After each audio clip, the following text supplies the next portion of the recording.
Welcome back. It's your favorite sorcerers of madness, your internet buddies, Eddie, and Matt, on the No Class Podcast. Hey folks.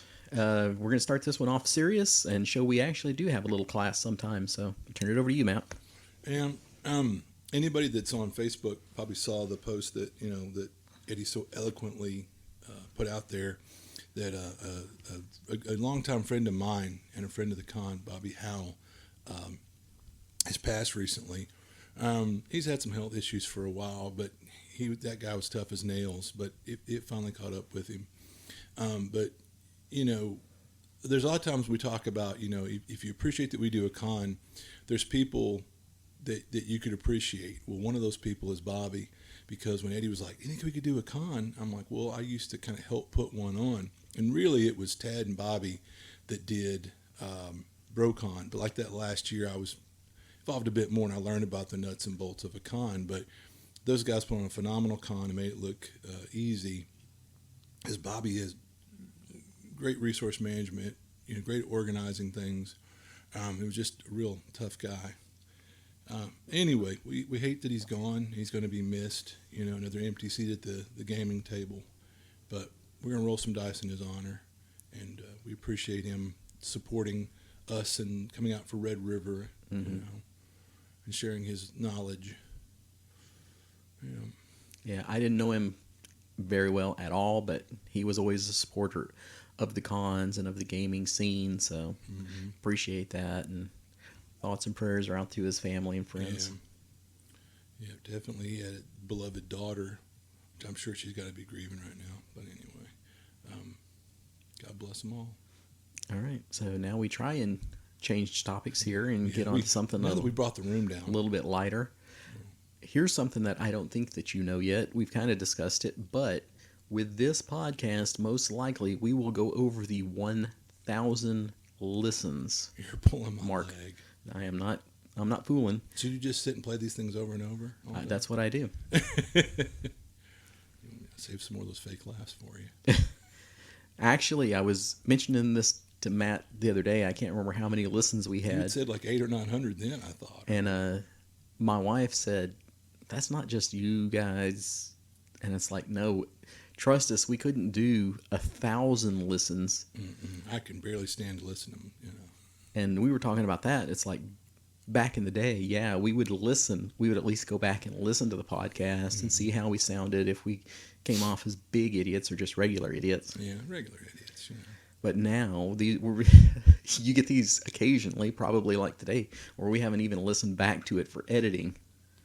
Yeah, I love when you were like the other day, the one that you said in quotation marks, like, we didn't edit it, we didn't do anything, I'm just posting it, But the secret of that is we record these on the same day that we put them out. And it's right before we do our club, the Nameless in Longview, before we do those games. So I don't really have time. No. This one, what is it? It's 2:00 right now as we record this. I got to be out of here by about 5 so I can be up there by 6. Yeah.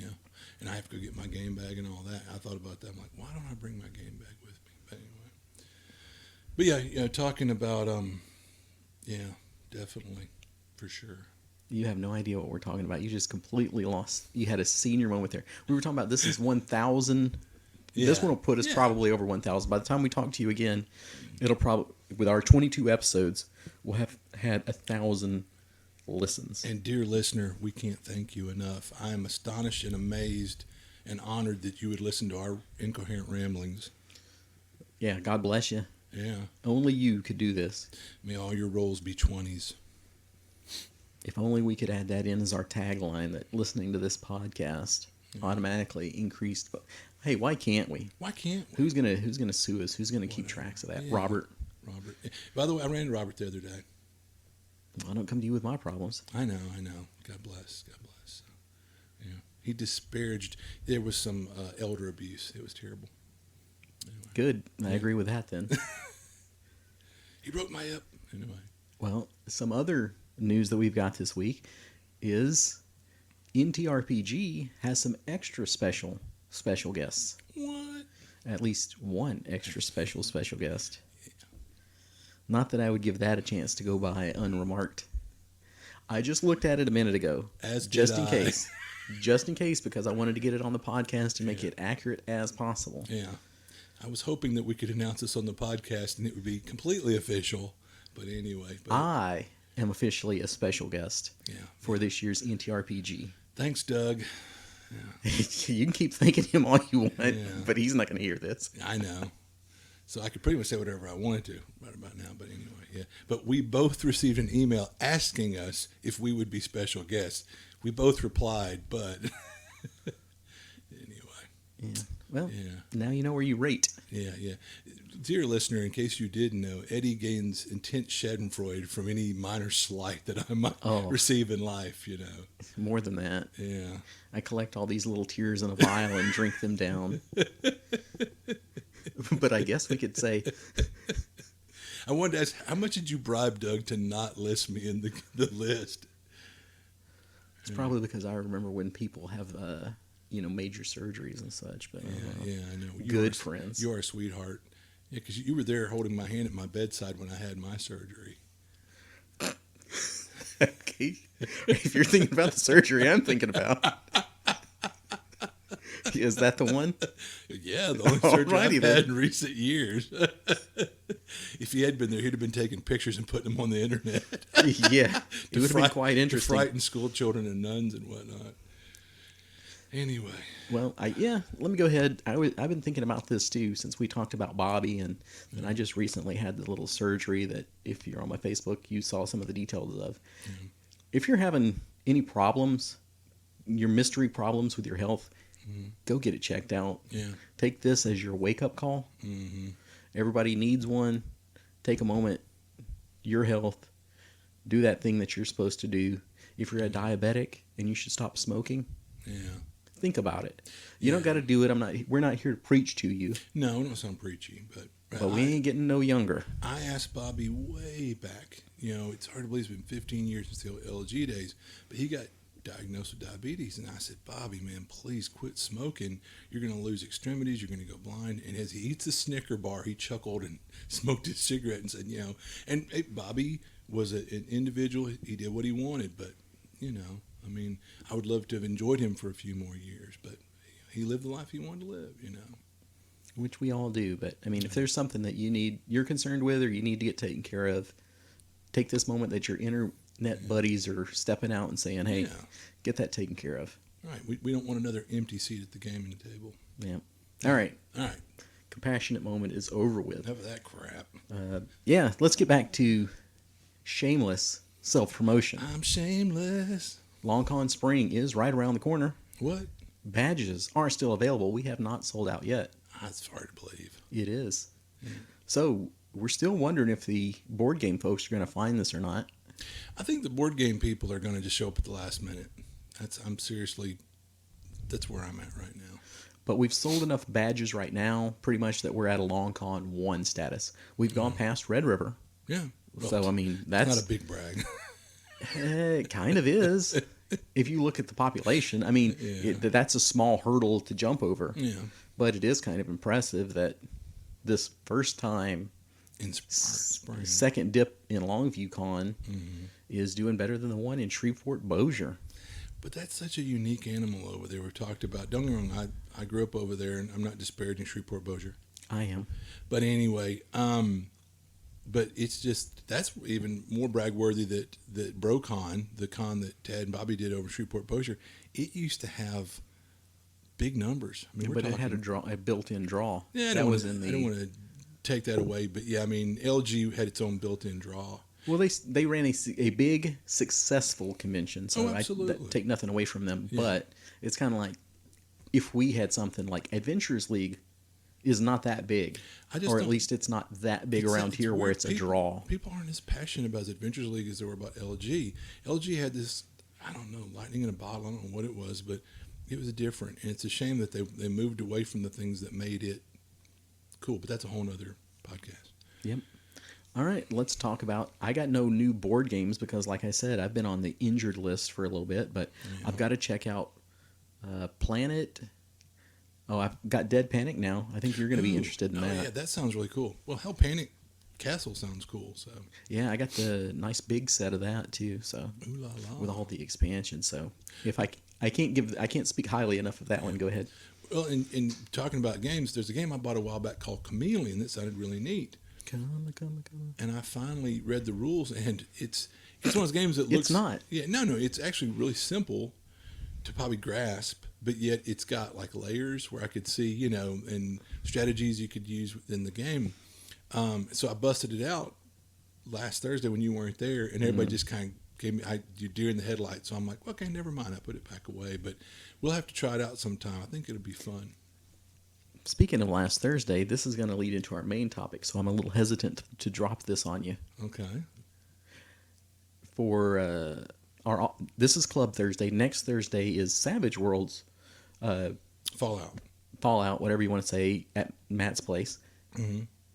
What I was thinking about is I have not put my character together for a long time. Mm-hmm. As we kind of had these basic framework characters, kind of like, this is basically how it works, but they're not very customized or not min-maxed. That's not the word I want to use, but just kind of improved, refined. Yeah, that's a good word for it. Yeah. Finally, through all these medical appointments, I've been using that time to make my character, to get it finalized out, really think about what edges he should have, what hindrances he should have, and really think about that character and build a backstory. Yeah, but isn't that neat that you were playing the character first, and now it made it easier to develop edges and hindrances for it based on how you played it. Right. When you put some actual character into your character, it's easier to do that sort of thing. So now that I have built this character, put a little bit more time and energy into it, do you know what that means? It's going to die the next time we play. It's done. I am revealing this to you right now. If we have to edit it out, we can, because he's so shocked and starts cursing. But our Fallout Savage Worlds is back on hold. Why are you knowing about this before I do? They told me to tell everyone. Who's so we they? won't get into that. Who's they? The voices? The GM. Okay. Well, you think he would reach out to me first? It's my So we'll see. We'll see if we need to edit this out. Yeah, I'm starting to feel like a poor cousin around here lately. Okay. Anyway. Yeah. I don't. Yeah. Oh well.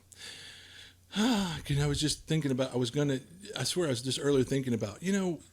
We talked about like new game masters, and some struggle and plod along, and then some like Caesar. He's just a natural. But I think it's like anything you do. If you love what you do, it comes across in your efforts. I think he genuinely loves game mastering and loves games. And even though he's I won't say novice, but a relatively new game master, he's phenomenal. So I'm all the more heartbroken that we're not going to be playing anymore. But this is the second time I think that we've had to put this on hold, and the last time it was, man, I'm just full of vocabulary today. The last time it was life problems, occurrences, whatever, that we had to put it on hold. It was a false alarm. Well, it was, because that was what was so funny was I had put the word in the street and listened to everybody whinge and whine and carry on, and other people get their hopes up. And then, but then again, I always respect someone that the second you know something like this, let people know. And so I can't be mad that instead of him like, well, let me wait and see if this problem will straighten out. He's like, well, no, let people know so they can plan now accordingly. No, which I respect. I'm disappointed, but I respect that he let us know let someone know quickly. And anyway. But I always say the more backstory that I put into a character, the more thought and consideration I put into a character, is the less it will be played. Yeah, which is a shame. It doesn't necessarily mean that character is going to turn around and die the next day, but it does mean that the GM is going to be like, guys, I was thinking about this campaign and it's not for me, or somebody's going to move, or something's going to happen. It's like, what was the character in Cthulhu that you'd put all this flavor into, and he sounded like this great, funny, fun to play character, and y'all never played again after that? What was like Shorty McClure or something, whatever his name was? It's basically a little mini me running around. Yeah. Giving people the finger. That's too funny. But anyway. So that kind of leads us into today's topic, which was the old school deadlier? Yes. The end.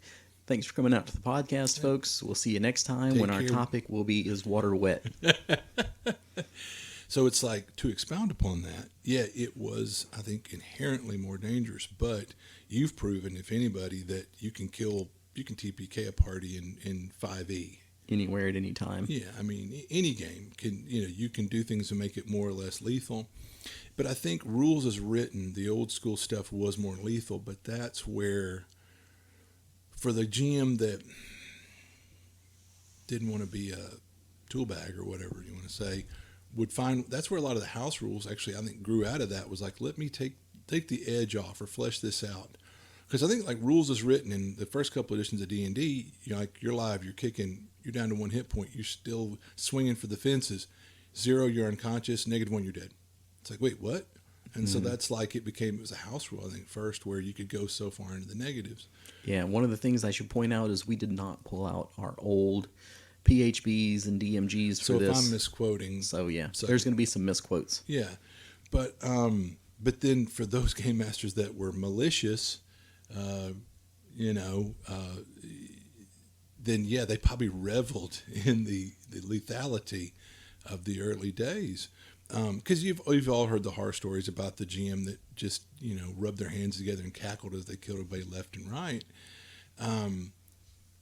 Like maybe someone's dad was kind of malicious, it sounds like, or got a certain degree of pleasure out of torturing his players. Or so it sounds, the stories that I've told. Maybe there's been some exaggeration. Well, I will say, as a GM, some of these deaths are not on the GM.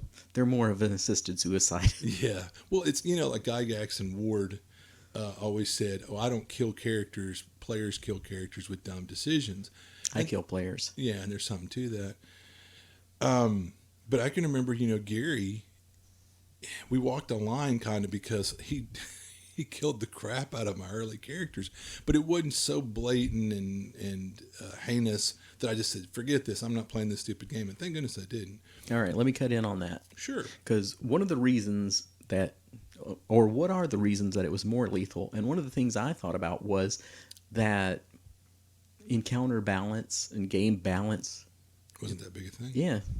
People really didn't take that into consideration because it was like, okay, there's a red dragon there. Your first level. You can fight it or you can run. If you fight it, I'm not going to feel bad for you. Right. Well, and that's where this goes back to, are you the jerk jam or not? If it's like the dragon swoops down and lands, they're first level characters. It's going to kill them. But if you're around the corner and there's a dragon and it kind of talks schmack, and it's like, come and kneel and bow before me. Give me everything you've got. And the players go, forget you, Mr. Dragon. Yeah, okay, you're going to die. But you gave him an option. You're not or even GM. You sneak around the corner and you see the giant is moving around, but he hasn't spotted you yet. What do you want to do? That is your out. That's the GM saying, you could be an idiot and attack, or you can leave. This is on you. But I'm glad I missed that kind to a certain degree, and because it's like not everything should be balanced. I was running a popular campaign where the characters got up around 2nd, 3rd level, and they were feeling kind of kind of full of piss and vinegar, and they're wandering through the countryside, and then I had there's a hill giant, but it's like they could hear its thunderous footsteps, and they had ample time to hide and look and see, and here comes the giant, and they were like, let's attack it, woohoo! And just at that point, they were like, this is D&D, that's walking experience points, and they thought, Matt wouldn't throw something at us we can't fight. It destroyed them, it annihilated them, and they were just like, what? And I'm like, you don't necessarily want to fight every damn thing that you see in D&D. Sometimes you need to run away or hide or maybe try to talk, diplomacy, kiss ass, whatever. But yeah, so I taught them a hard lesson, but they kept playing. They weren't like, I'm out, All right, let me ask you this. Which version of D&D, of all the editions, which one do you think is the most lethal?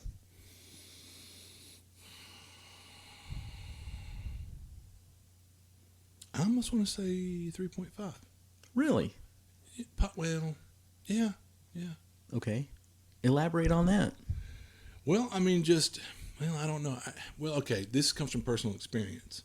Oh, yeah, well, yeah, you're going to be biased because of all this living forgotten, or living Greyhawk stuff. Well, and in that one, you really wanted your character to live, and people walked a line, and so when a character did die, you were like, ugh, But it could be like in the early days playing 1st and 2nd edition, I wasn't out to kill anybody's character. And most players played pretty cautiously. And I was fortunate enough to play with some very talented players, because we've talked at length about know your role and make sure you have the archetypes in place, and these people are playing to their class, and when you have that and you're kind of spoiled, and you might play months and months and months and months and not see a character death, in the early editions. But that comes back to, was it the rules as written, or was it the GMs were trying to kind of soft pedal and trying to avoid, I don't know, whatever. But in LG, that's like I said, we rolled out in front of the screen, and the chips fell where they may. And with that in mind, without that kind of, well, let me pull back on that roll, or I rolled another crit, I'm going to kill this poor character, it's not his fault. In LG, we rolled out in front of the screen, and wheel or woe. I mean, that's and yeah, we saw quite a few deaths. So that actually ties back to last time's podcast. So was it more lethal because you weren't rolling behind a screen? I think that if I had to point to one thing particularly, then that's not really mechanically that it was 3.5, right? Yeah, you make a good point there. But Thank you. I even gave the caveat that from personal experience, and not so much maybe it's the system, because 3.5 had some things in place, like they encoded like the negative. You could go to -10, and right. Whereas that wasn't a rule in the earlier editions. Right. Once you die, 0 hit points is death. I'm just at -1. I don't care if you're at -1 or -10. You're dead. Ugh. Where's the threshold for unconsciousness? Being exactly at 0. Like, oh, anyway. But it's like we said. People say DCC is a really lethal system. I ran a lengthy campaign and nobody died. Oh yeah. There was some good play. There were some lucky dice rolls. Some soft GMing. Maybe, but see, that's what we're talking about. I pull back a little bit. On the other hand, you're running 5e, which I said 5e is Candyland, and you TPK'd us. But then again, this was a janky adventure where the only way to win it is to not play it. My favorite. Basically, just turn around and walk away, and that's how you win. It's not kind of anticlimactic, but role-playing games are really just a mean trick you play on your friends. Which, that's segueing back to, like I said, the early days of D&D. Gary killed the crap out of my characters, but he taught me. And we loved it. No, and I luckily it didn't deter me. I didn't run away, but it taught me to be I'd like to think I upped my game, because Gary was such a sadist. Should 5th edition be more deadly? I don't know, because you hear stories about people that get up and walk away and never come back. And part of me wants to go, well, don't be such a boo-boo angel. But at the same time, it's like, I don't know. Maybe that's in place to protect from those sadistic GMs. I mean, through the years, going to cons and places, I've met all kind of people and playing at different game shops, and there are some sadistic GMs. But I find, as a general rule, players suss that out. And, right. They go, screw this guy. And when somebody else at the table goes, I'd love to run, and then all of a sudden, the problem's fixed. Here's someone who's not a jerk-faced jerk. All right. Which version of D&D do you think is the least lethal? Which one do you have the best chance of surviving? Well, I'm going to say 5th. I'm going to say 4th. And but funny as I did, I kind of hesitated for a second. It's like, maybe 4th. But I mean, both had this. But 5th took the dynamic from 4th. I love, for everybody that wants to malign 4th edition, there's things you love about 5th. Like if you love the 3 death saves, that came from 4th edition, baby. But see, even 4th had a deal where, what if you rolled a natural 20, you popped up with 1/4 of your hit points. Whereas now, if you roll a 20, if that's your first roll, what is, you have 1 hit point or something, like you're conscious, which is nowhere near popping up with 1/4 of your hit points. But no, actually, you're probably right. 4th, but it's like, was there a bonus action heal in 4th? Well, I was thinking of, what is it, your healing surge, where anybody could burn it with a second wind instead of just the fighter having that ability. Yeah, anybody could take a knee. So you had at least some on-demand healing for yourself. And you had a lot of different classes that you had, like the warlord could heal, and the bard could heal, and the cleric could heal. Which is going to bring me to another one of my points. Yeah. So for my most lethal, I'm going to cheat and say 0 to 2. Because they're pretty much the same thing. They're just refinements of the same rule. We were talking about earlier, those took the mechanics and refined them over time. Now, why is it so difficult? Because for one thing, there's not as much healing. Yeah. Think about, I think 0 first and second Who had the heal spells? Clerics. Period. Then you get to 3. Clerics, rangers, paladins, druids, and bards can heal. Yeah. You get to 5th. I'm not even going to give you the rundown because there's way too many of them. It was basically anybody in that leader type of class. Yeah. So you had more opportunities to get healed, is what I'm saying. Sure. You had opportunities. Yeah. You still had to have somebody that was playing the healer give you a heal. Yeah. Playing to the role of the class. But, which, as we learned, is somebody of a unicorn. But anyway. But yeah, no, I mean, like I said, there's, but you have more bells and whistles now. Right. So through 0 to 2, you didn't have any healing unless you had a cleric. And then 3rd, they added a lot more classes in. 4, they added even more classes in. Plus, you get a heal on yourself. Yeah. You can just take a knee and say, I'm going to burn that second wind. Mm-hmm. Then in 5th, you've kind of got that.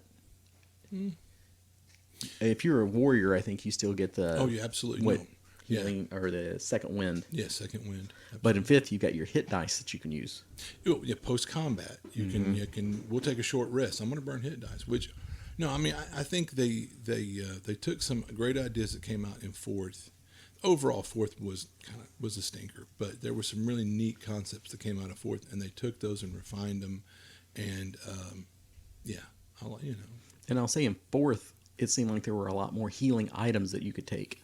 Well, and that very much in our rearview mirror, we see that because we had to do that. Mm-hmm. Yeah, our party's healer, he picked like the worst healing class ever, and so we chose. And then 4th had an interesting thing where you kind of gave the GM your wish list. Yep.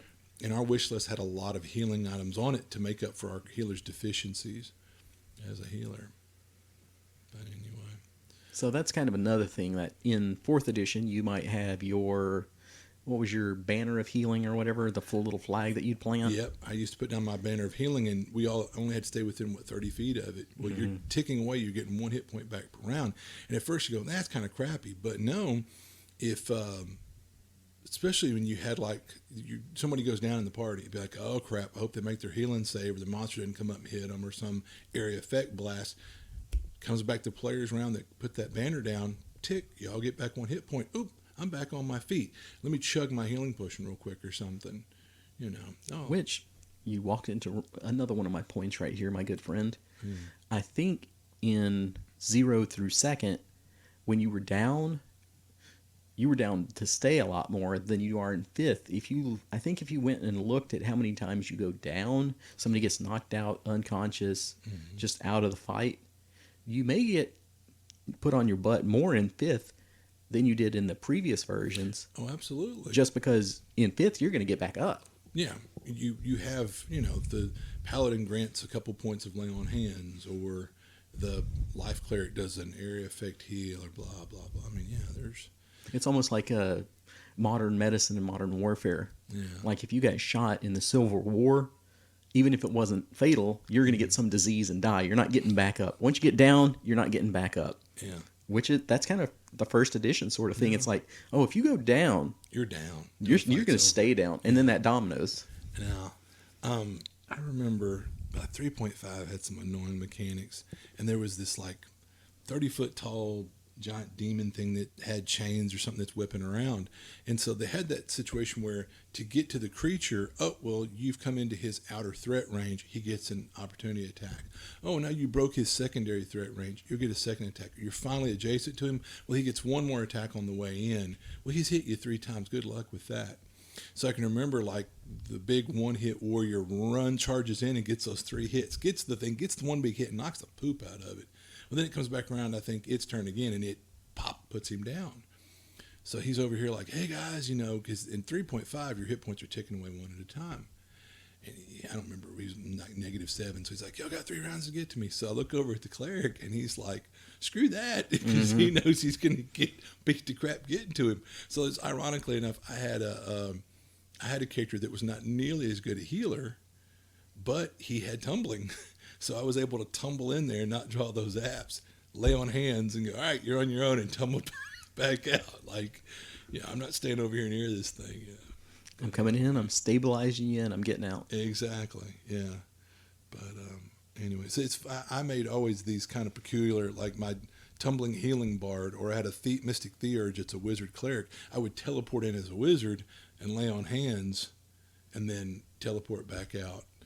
Or I'd use my familiar to deliver heals. So it was quirky. I mean, I wasn't as good a healer as the traditional healer, but I could do things the traditional healers couldn't do. Well, basically, you're as effective at 1 hit point as you are at max hit points. So yeah, that's one thing about D&D I've not always agreed with.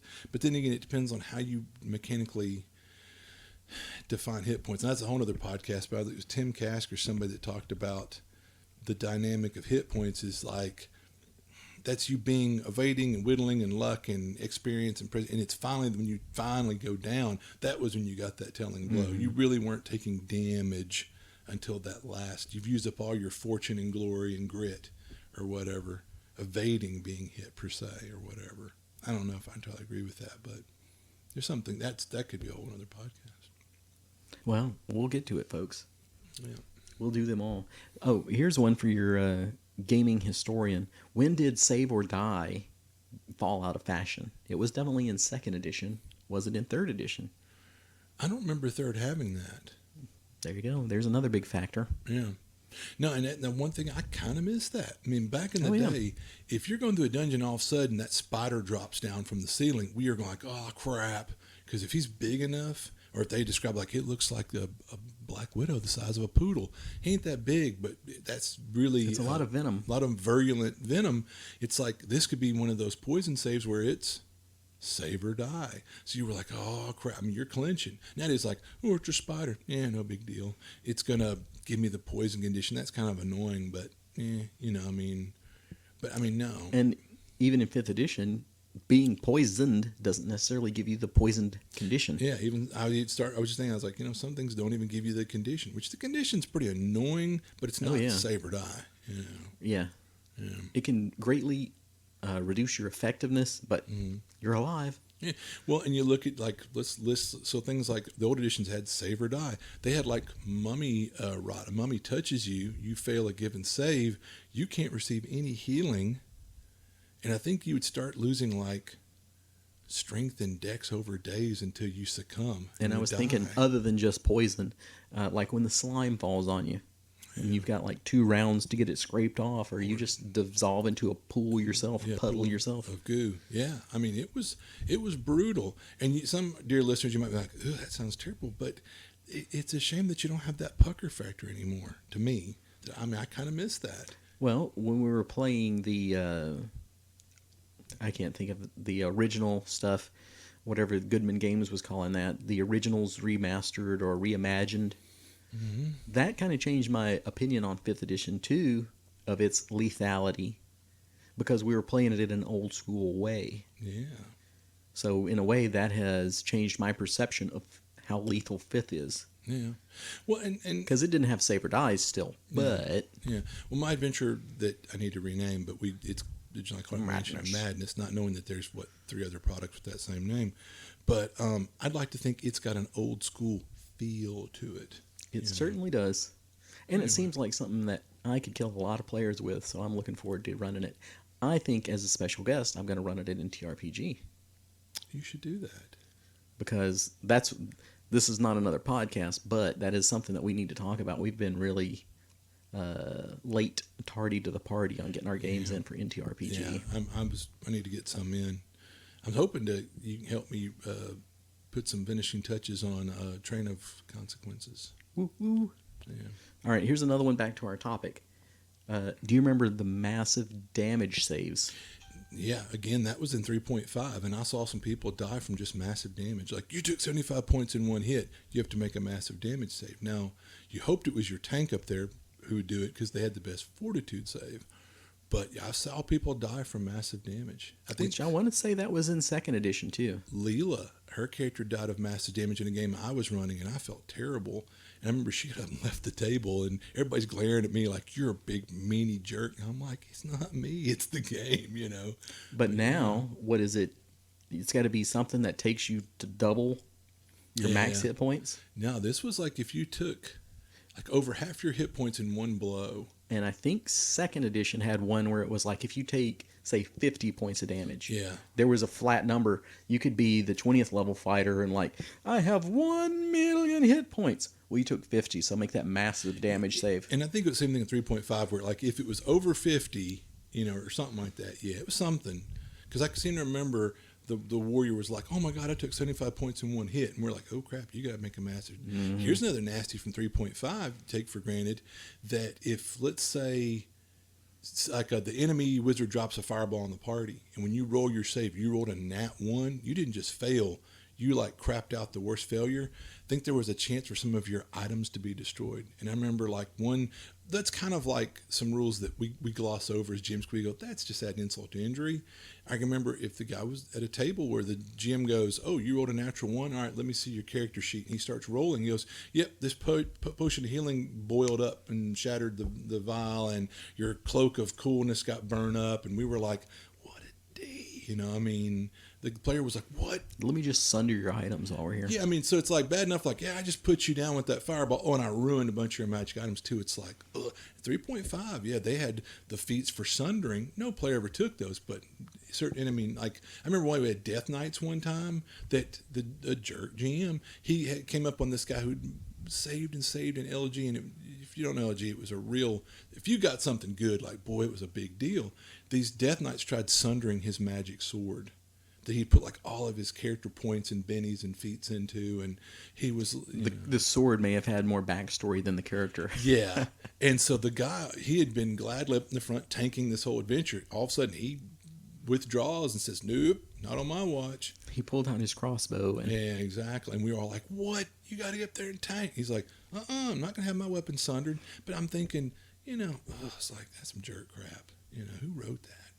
But anyway.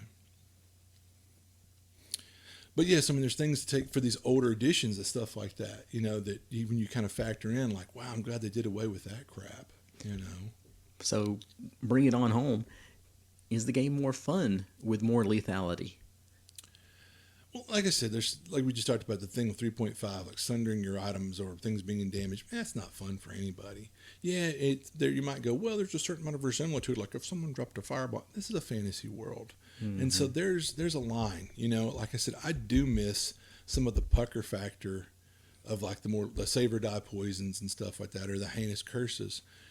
And honestly, they were all the more heinous back then. If they could technically bring that back now and have save or die, because honestly, death doesn't have the teeth it used to have. Mm-hmm. You had to make your con. You had a system shock save or whatever was built in, where even if you're lucky enough to find the heal, the raise, and get it and pay for it, all right, make your system shock. Oh, you rolled a 99. And if you were an elf, you didn't even have the option. You weren't coming back. Yeah. So the fact is, nowadays it's like, yeah, all right, go spend $1,250 for you can get a rest, doodly doo. So really, seeing as death does either give death its teeth back or else, make those more heinous saves. But right now you could have. It's funny you don't have either one. Oh, the spider bit me and it chafed me a little bit. Whoop-de-doo. And even if you do die, it's like, let's get a rest, no big deal. What, did you lose a point of con permanently? No. Did you lose a level? No. In 3.5, you lost a level when you died. You actually fell back halfway through the previous level. And we had that before. You might be on the cusp of leveling over, say, to 5th and die. You go back all the way back down to halfway through 3rd. Ugh. That's like, Now, I'm not saying I missed that. Right. That's almost now I'm quitting. Yeah, exactly. That's the kind of stuff where like 3.5, like I was saying earlier about 3.5, it was some of that stuff was a kick in the taint, But anyway, don't miss that. Right. Not a fan. So I'll say for me, lethality definitely adds to the enjoyment of the game. Agreed. But it doesn't have to. It doesn't have to be there in every game. Yeah. But for a game that I'm taking seriously, it has to be on the table. Yeah, there has to be a real serious threat. Otherwise, you're just, and this is not a first edition's better than fifth, No, because no, no. like we've said, you can run a really deadly fifth edition. Oh, you absolutely can. So this is not an editions war. No. This is just, I don't know, kill your characters once in a while.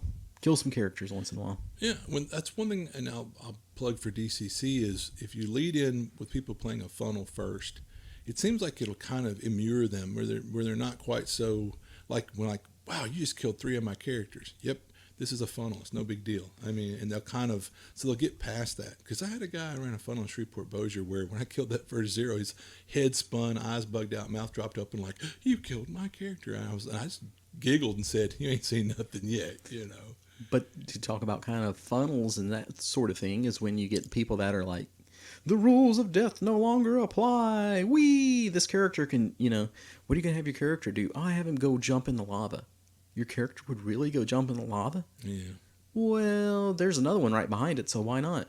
That's what I don't like. Well, but that was the other side I was going to say. Like the other side of that is, but I want people to be engaged and interested in their characters. I want them to care if they live or die. But I don't want them to be like these stories you hear about the guy walks out of the room, gets in his car, drives away, and never comes back to game with that group anymore. And you're like, wait a minute, baby dog, you need to. It's just a game, you know. So I want that middle ground. I want you to be engaged with your character and care if they live or die, but don't have a nervous breakdown if your character dies. You know. Yep. So for you new players like Jackson out there that are still excited to write that backstory for your new character, and maybe folks out there I know write backstories for characters that they may never play, kind of like having the dice for that character that you may never play. Yeah.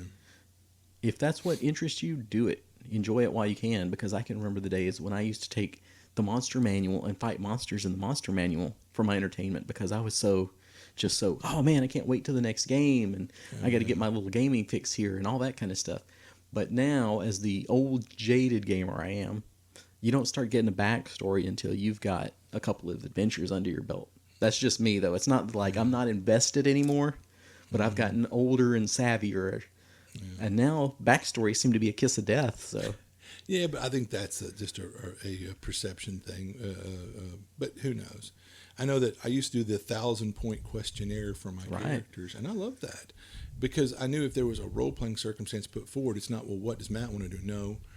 I might go against what I would do. What's my character going to do? I remember one time that we did that, and we either played those characters once or never. Yeah, sad to say. It happens, sadly. And I was really like, oh boy, I can't wait. There's so many hooks in here for the GM, and I'm interested in this character now. But old and bitter we are. Yeah, yes indeed. I'm old and you're bitter. Well, I'll take it. But anyway, well, dear listener, what's your opinion? Why don't you sound off? If anything, you can always reach us at noclassrpgpodcast@gmail.com or, of course, on Facebook. And with that, I can tell we're all out of hit points like a 0 level character. See ya. Bye.